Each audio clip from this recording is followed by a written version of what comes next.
Good afternoon, Las Vegas, and welcome to Studio G, the magazine edition. Today we'll look at our top stories from earlier this week.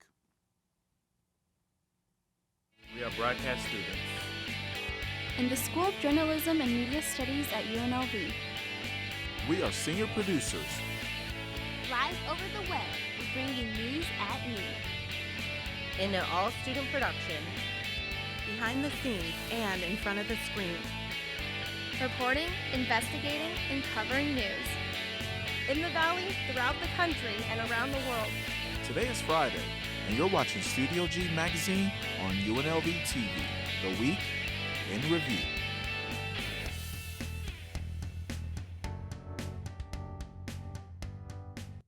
Hello and welcome to this last edition of Studio G Magazine, the week in review. I'm Donald Woods. We begin with sad news out of South Africa. Nelson Mandela, the former South African president, died yesterday at the age of 95. Mandela spent 27 years in prison, led his country to democracy, and became its first black president. He is now resting, said South African President Jacob Zuma. He went on to say he is now at peace. Our nation has lost his greatest son. He continued, our people have lost their father. A state funeral will be held, and Zuma has called for mourners to conduct themselves with the dignity and respect that Mandela personified. Beyond the glitz and glam of the Strip, Nevada has felt the impact of the drought in the Colorado River Basin. The drought has had a critical effect on Las Vegas' main water sources. The city relies on Lake Mead for 90% of its water supply. An $817 million project is currently underway to assist the declining lake levels. We're building a new intake to supply water to the Las Vegas Valley. And we're doing this because we've been in an ongoing drought for the past 12 years or more, and the lake has substantially declined to a point where we might lose one of our existing intakes. Construction started back in 2008. The project consists of a 3-mile-long tunnel that will convey water from the deepest parts of Lake Mead into the Las Vegas Valley.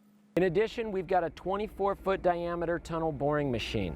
That's like a 24-foot diameter drill bit that is coring its way under the earth, through the rock, through the sand, through all of the material to make a 3-mile-long tunnel. I'll put this into perspective. The lake is about half a mile away, and the entire area behind me was once underwater. This used to be a popular place for jet skiing, and it is currently under construction. The purpose of the project is to access better water quality because the lake is declining because of the drought, and also preserve our existing capacity. The lake has dropped 120 feet in the past decade. At this rate, we could potentially lose access to intake number 1. If we lose intake number 1, we lose half of our capacity to bring drinking water into the valley. That's one of the reasons why intake number 3 is so critical. This project is crucial for ensuring drinking water for future generations who will call Las Vegas home. As the water provider for the entire Las Vegas Valley, it is our responsibility to ensure that every time you turn on the tap, you get the water that you need. This is one of the biggest construction projects that Southern Nevada Water Authority has taken on. The operational completion date has recently been revised to the summer of 2014. As the community is taking efforts in water conservation will help out tremendously. Every gallon saved makes a difference. Students may be spending more time looking for a parking space during finals week. Reporter Farron Enos has more. With finals week fast approaching, the problem for students isn't about getting a good grade, it's about finding parking in order to get to their test on time. The Thomas & Mack Center is hosting the National Finals Rodeo, leaving students a little unnerved about the loss of some parking spaces. I think it's a little ridiculous. I think we already have limited parking on campus, and to take away some of that, more of that, is a disservice to the students who pay a good amount of money to. UNLV's Director of Parking and Transportation, Tad McDowell, said most of the parking will be affected after 4 p.m., allowing many students with daytime finals to retain their usual schedule. Fortunately, most of the finals are during the day. I mean, we do have them at night, of course, but and during the day we have approximately 1,200 and some open spaces. So it's not that dramatic. But getting to class in time for your final is important, and there are many ways to ensure that. You can get stuck feeding the meter, or you can follow some of these helpful tips and tricks. Not to go where everybody else is. That's the issue here at UNLV, is everybody wants convenient parking, of course, and they want to park as close as possible. And I see students very often driving around for 20 minutes looking for a spot when a 10-minute walk away, there's all kinds of parking. Events like the NFR bring in lots of money for UNLV and help students such as those graduating this fall put on a nice commencement ceremony. And McDowell says UNLV parking always tries to put students first. I know it's very frustrating for students to arrive on campus and there's some big event going on and you have a lot of spaces taken up. But at the same time, we do send out notifications to all the students. For instance, with the NFR, we send it out on rave. We send it out to all the permit holders and all the staff and faculty as well. But we very definitely try to do our best to make sure there's parking for the students. For Studio G, I'm Farah Ninos. And the NFR will be occupying the Thomas & Mack Center until Sunday, December 15th. Any questions regarding the traffic and parking situation can be answered by the Parking and Transportation Services Office. Their number is 702-895-1300. Dogs certainly have feelings and can sense when a person is undergoing some physical, emotional, and psychological issue, especially for students who are stressing about finals. Reporter Shelly Sabito got to meet up with some furry little friends at the Lead Library. Let's take a look. Students are definitely not in line to check out a book at the Lead Library, but for a short break to play with a man's best friend, or in this case, a student's best friend. I'm here because I love dogs and puppies and animals, and it seemed like a good idea because I'm so stressed out. I guess that's the reason why they're here. Delta Pet Partners teamed up with UNLV, encouraging students to take a pause from their studies and recharge for a few minutes with therapy dogs. For your students, it is a nice break. There's nothing greater than holding a dog. Sue Grunfest, instructor and evaluator for the Delta Pet Partners program, says that these dogs have a special story behind them. He has some neurological damage, as you see, and we have to help him a little bit more than other dogs. Benny was returned 4 times to the rescue, with no one knowing what was wrong with him. Serving as an advocate, Benny, along with his owner, hopes that this program will allow students to notice that it's more than just a break. We want to encourage adopting, especially older dogs or special needs dogs. Finals can be overwhelming, but taking a break with your furry little friends like Petey here can take the stress away from students. For Studio G, I'm Shelly Salvito. If you missed out during this study break, Delta Pet Partners will certainly be back for the next intense finals week in May 2014. For more information about volunteering or dog training, you can visit lovedogadventures.com. We'll meet a very special family after the break. Stay tuned. My name is James Grant. King Louie here. This is Jennifer. Crystal May Maguerza. I'm Savannah. Zoe here. This is your boy Miles Lowe. Christian FGY. Kaylin Hype. And I'm Jay Luna. My Mind's Music. Gonzo Radio. Combox Radio. Join us for Happy Hour. The Miles Lowe Midweek Show. Ill Vibe Theory. On KUNV. KUNV. KUNV. KUNV HD2. 91.5 The Rebel. Broadcast on Revcast.com. I think what a lot of people don't realize, we provide 1,300 hot meals a day through 3 of our kitchens. We have about 650 people sleeping in beds provided by the Salvation Army every night. We have 127,000 of people that we touch every year. It's huge, and people have no idea that we do more than have thrift stores and ring bells at Christmas.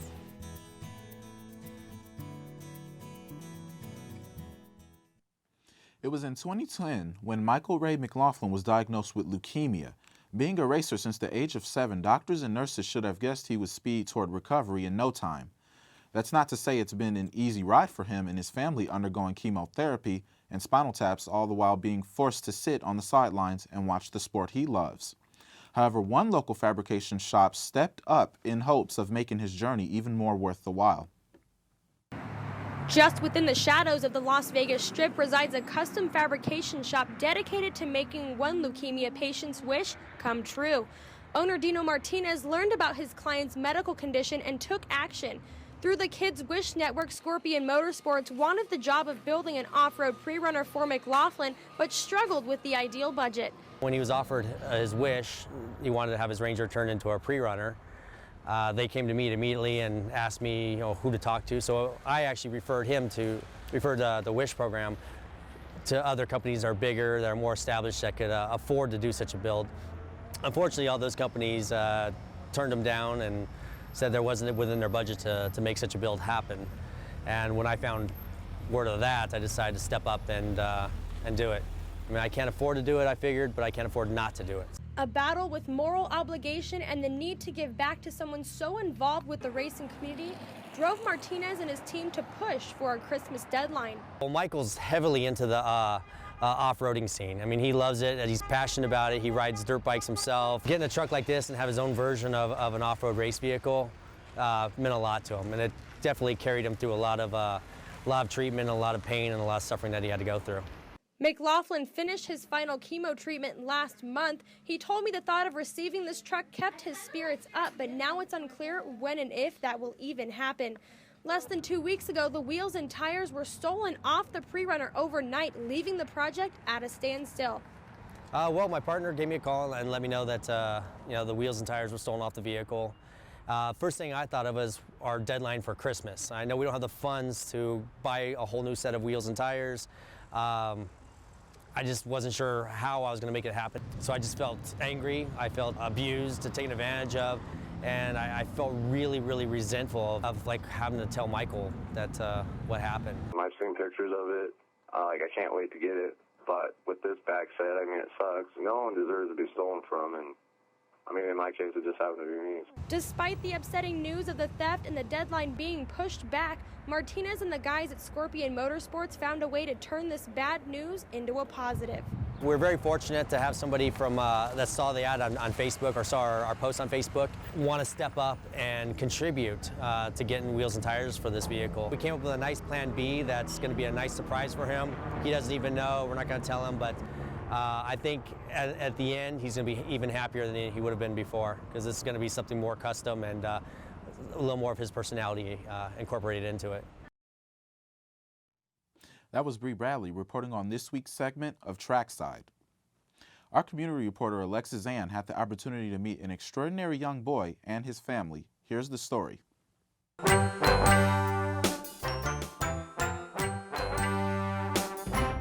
Let's make a difference today. Meet Taylor. He's your typical 7-year-old kid, playful, energetic, and curious about life. You would never know by looking at him, but Taylor is fighting cancer. On President's Day, he was taking a nap, and he shot up out of his nap and grabbed his chest like he was having a heart attack. And I put him in the car and I drove him over to the hospital, and that's when this whole thing started. The pediatric oncologist came in and worked him up and looked at his blood counts and everything, and he came back and he said, "I think your son has cancer." The Hammond household has a very special family dynamic. Among Taylor, Mr. and Mrs. Hammond have adopted his little sister, and they are currently in the process of adopting his younger 2 siblings, to add to the Hammond family of 8. So in total, we have 4 boys and 2 girls, ranging from ages 7 all the way to 4 months. Mr. and Mrs. Hammond are raising a very special group of children. Every child tested positive for meth or cocaine at birth.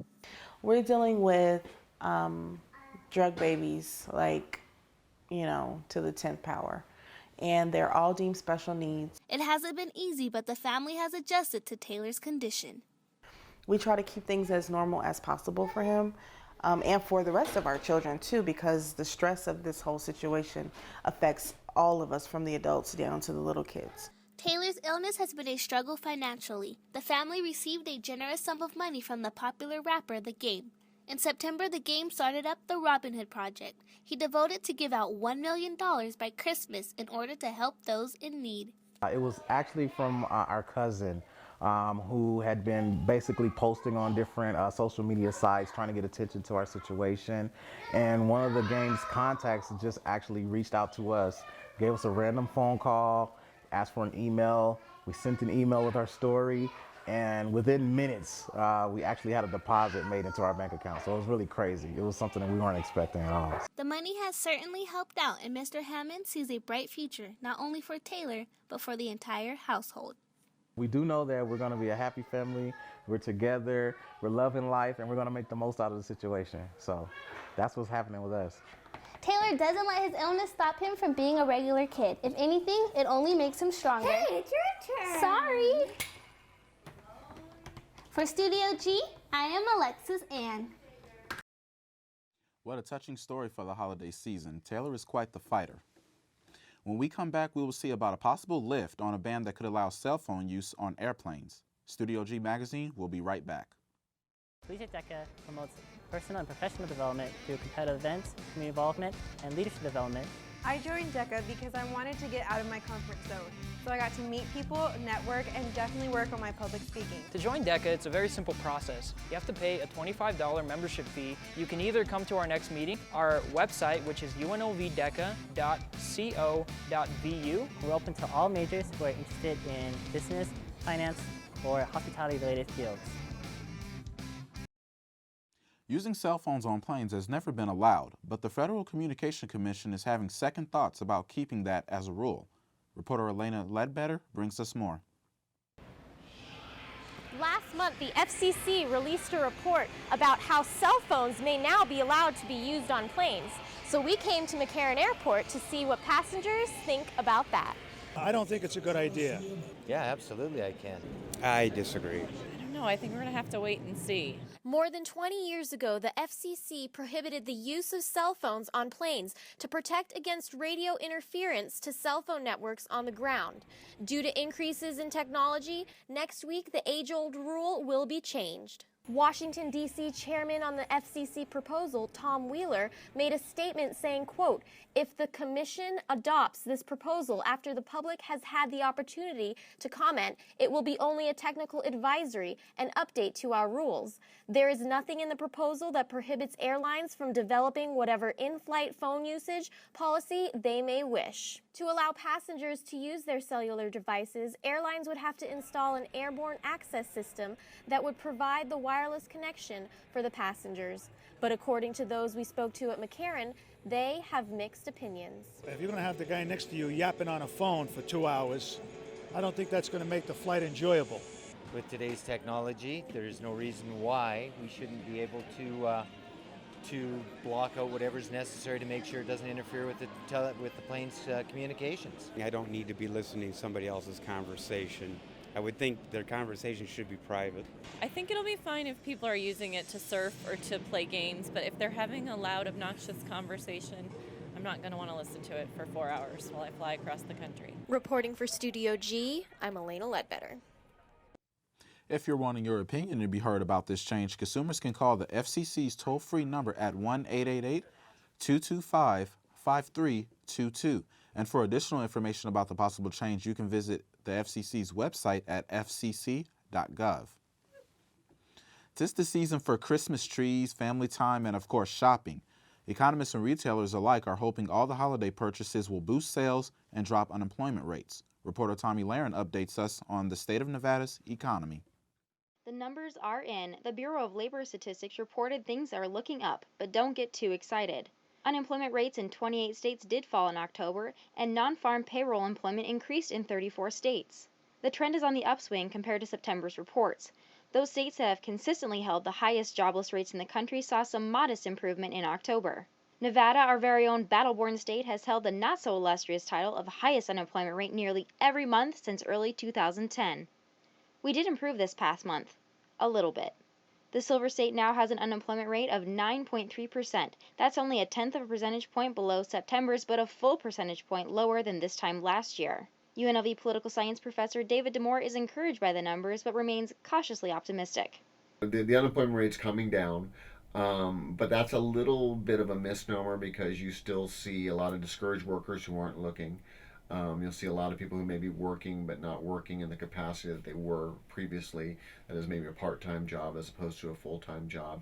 The real problem for Nevada is the lack of the diversity in our economy. So we've really struggled to sort of diversify our economy on a scale that would sort of pick up the slack here. And you have the governors in what, year 3 or 4 of his, I guess year 3 of his economic development program here. But that stuff takes time, and what we found in the recession, which we laid bare for Nevada, is that we never really did a good job investing in our people. Nevada is recovering slowly from the housing bust and recession. Construction jobs are still down more than 60% from pre-recession highs. The leisure and hospitality sector also remains about 6% below its peak in 2007. Nevadans are hoping that the old adage, slow and steady wins the race, still applies. For Studio G, I'm Tommy Laren. And the Bureau of Labor Statistics will release the numbers for November next week. Hopefully things will continue to improve for Nevada and the rest of the nation. We'll be right back after the break. Don't touch that mouse. Your community's farmers market. Welcoming, lively, friendly. A place where neighbors and friends come together to celebrate their community. With over 50 vendors, organic, sustainable, fresh produce are available just for you. Support and buy local at Fresh 52. Airplane safety usually means the TSA checkpoints screening luggage for potential bombs and weapons, but another aspect of our well-being can be at risk when we take to the skies. Reporter Christina Davies has more. A few days ago, a U.S. Airways flight was grounded due to a health emergency. A passenger was suspected of having tuberculosis. According to the Center for Disease Control, TB is spread through the air from one person to another. However, passengers are not legally obligated to inform the airline that they are sick. I went to McCarran Airport to see what passengers think about not disclosing such information. I think they should disclose that they're sick to the airlines so that they could either be put in a different section or at least take precautions for people that aren't. Just like when you go to a pediatrician, they have sick, they have well.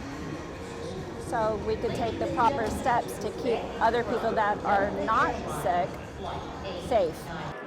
Some passengers do take precautions before boarding. Make sure I'm, don't have a cold before I get on the plane, but I always take medicine to make sure I'm not sick. Yeah. Kimberly Nair would not fly if she was sick, but would find a different way if it was life-threatening. There was a life-threatening situation that I had to get to another destination for somebody else or a family member or something, then I would ask my doctor what would be the best way for me, because I'm sick, and for the people around me, so I don't spread it or get them sick. In 2007, the CDC developed a public health do not board list, but in the most recent case, the U.S. Airways flight was not notified about the passenger until after takeoff. Passengers were originally warned to get skin tests, but now have been told to not worry about it. For Studio G, I'm Christina Davies. According to the Center for Disease Control, in 2012, there were 9,945 cases of TB in the United States, which is a 5.4% decline compared to 2011. Las Vegas is home to many celebrities, but one in particular is connected with the community with more than just charities. Star quarterback from Santa Barbara, California, and former UNLV alum, and most of you know him as the quarterback for the Eagles, Randall Cunningham is now a leader in the Las Vegas community. Randall Cunningham isn't a celebrity to hide from the community, but instead he is involved and out to make a positive impact. He is the founder of the Nevada Gazelles Track Club and the founding pastor of the church Remnant Ministries. Randall's focus is to bring up and influence the future generation. Being a leader in the community when it comes to the youth in sports is something I love doing. Because, the kids are our future. And I really believe that when I look back to my life, there were people who were pouring into me. And if they hadn't have poured into me, then I would have never heard, when you make it, don't forget where you came from. One of his athletes, Sydney Land, attends Bishop Gorman High School and looks up to Randall. I know that he would never tell us anything wrong, and everything he's taught me so far has worked, so I trust him to give me good advice. Sydney's father, Michael Land, attends Randall's church and describes him as a pastor. He's probably, if not one of the most sincere people as far as his effort as a pastor and what he wants to do for the kids mainly and the community. Pastor Randall, or as some call him Coach, is all about giving back. When people see what celebrities do in the community, I believe it has an impact on other people, and it does become contagious. And I just give back to give back. I don't give back to receive. Randall's outlook on life may be something we want to keep in mind. Someone who is living with a purpose to help others grow and succeed. For Studio G, I'm Jordan Hardy. Randall Cunningham says he hopes to see the Rebel football team be announced for a bowl game and plans on being there to support his alma mater. With finals coming up next week, it's important to stay focused and study. Reporter Jamie Seymour has some tips for a successful finals week. Finals week is just days away, and some classes are already starting to give final exams. Though this week is known to be full of stress, junk food, energy drinks, and sleep deprivation, there are many tips that can help you to have a successful and healthy finals week. Study, study, study. It's drilled into our heads to cram for exams. However, that isn't the best way to study. Instead, study in chunks or 20 to 50 minute increments with a 5 to 10 minute break in between each study session, and do this throughout one full week for the best results. Also, alternate your study spots. Rather than sticking to one place, switch things up when you are reviewing for exams. It offers a change in atmosphere and a fresh place for learning. If you are having a hard time recalling a list of boring facts that you need to memorize for an exam, make it interesting and turn it into a story. Memory aids like mnemonic devices bring test material to life, and it will be easier for you to later remember. Preparing for finals week isn't just about keeping your head in the books.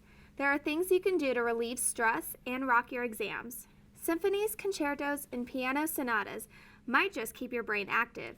Listening to certain types of music like Mozart activate both sides of the brain for increased recall. Listening while studying or during breaks will increase the chance that you retain relevant information. Lace up your running shoes and take a jog around campus. Just 20 minutes of cardio a day can help improve your memory, and taking a break in nature is a good way to relax. Caffeine can be a quick cure for a lack of sleep during exams. However, cracking open an energy drink or downing a venti espresso might not be the best idea. It provides a temporary fix that'll leave you crashed and even more tired. Instead, opt for a cup of hot cocoa. It's packed with antioxidants and cognitive and mood enhancers that'll leave you with optimal energy needed to ace those final exams. For Studio G, I'm Jamie Seymour. And we wish the best of luck to everyone on their finals next week. Well, that does it for today and for the semester. But before we go, we would like to have the graduating seniors of the Studio G Fall 2013 cast come out for their final goodbyes. Congratulations, ladies, if I can see you all. Ryan here. Yeah. Yeah. Yeah. Our final goodbyes. That's all the reviews we have for you on this very last Friday edition of Studio G. I'm Donald Woods. Studio G Magazine will be back in the spring. Have a great winter break and happy holidays.